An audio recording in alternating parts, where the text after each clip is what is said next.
shortly after Charlie Kirk's assassination, a couple of days afterwards, I was listening to a song by Vineyard Worship called Refiner's Fire, and I recommend that you listen to that song because it's very relevant to this vision. And I closed my eyes during the end of the song where there's a main singer. He stops singing and he lets a choir of people continue to sing.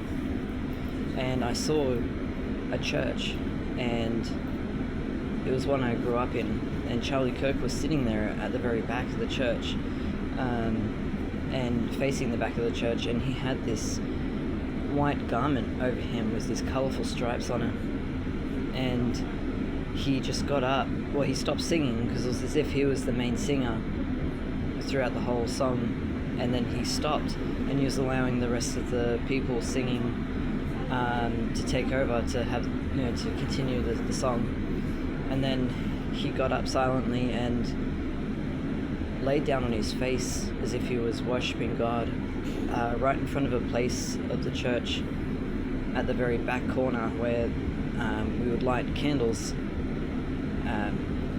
when we were, as a symbol of when we would just send a prayer up to, for someone. And so it's just a prayer corner basically, and he was worshipping God, and the garment completely covered his whole head and everything.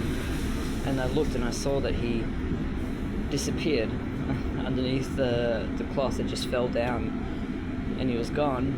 And gosh, I was so emotional when this was happening. But anyway, the most cleanest, purest water you've ever seen just started pouring out from underneath the garment, and was soaking it, and it was just like it almost just flowing out of it.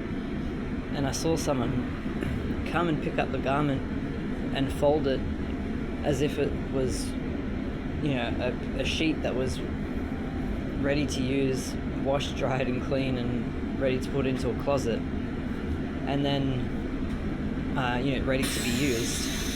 And then at the very end, it appeared in my hand, this cloth, and I believe God was saying through that it's a message to the whole church, saying that Charlie Kirk, he finished his mission, and the mantle that he wore of what he was doing, serving God, just laying down his life for God, God is calling us to do the very same thing as him.